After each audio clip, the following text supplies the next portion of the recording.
রাজধানীতে টানা বৃষ্টি জনজীবনে ফেলেছে বড় ধরনের প্রভাব। চলতি জুলাই মাস জুড়ে মাঝারি থেকে ভারী বর্ষণের পূর্বাভাস দিয়েছে আবহাওয়া অধিদপ্তর। ফলে দুর্ভোগ পোহাতে হচ্ছে নগরবাসীকে।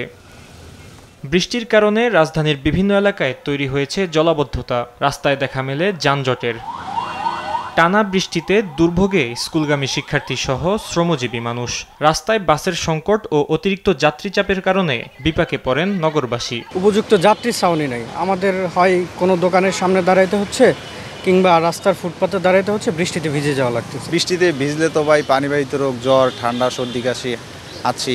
রাস্তাঘাটে পানি জমে থাকে, কোনো পরিবর্তন নেই। যাত্রী কম আছে এখন, আর বেশিরভাগ যাচ্ছে অটো যাচ্ছে, পার রিক্সা তো কম ওঠে। রিক্সাওয়ালারা অতিরিক্ত আমাদের যেতে হবে, যার জন্য অতিরিক্ত বসে থাকে। আবহাওয়া অধিদপ্তর জানায়, মৌসুমী বায়ুর প্রভাবে আগামী এক সপ্তাহ পর্যন্ত ঢাকা সহ দেশের মধ্য ও দক্ষিণাঞ্চলে মাঝারি থেকে ভারী বৃষ্টির সম্ভাবনা রয়েছে। 24 ঘন্টার সর্বোচ্চ বৃষ্টিপাত আমরা দেখেছি 399 মিলিমিটার ফেনীতে এবং ঢাকায় 77 মিলিমিটার। ময়মনসিংহ, সিলেট, ঢাকা, রাজশাহী, খুলনা, বরিশাল, চট্টগ্রাম বিভাগের অধিকাংশ জায়গায় এবং রংপুর বিভাগের অনেক জায়গায় হালকা থেকে মাঝারি ধরনের বৃষ্টি অথবা বজ্রসহ বৃষ্টিপাতের সম্ভাবনা আছে।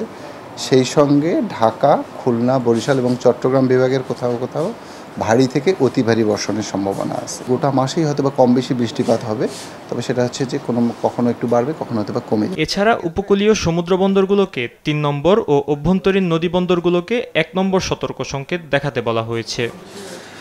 ফাহিম ইউসুফ, দেশ টিভি, ঢাকা।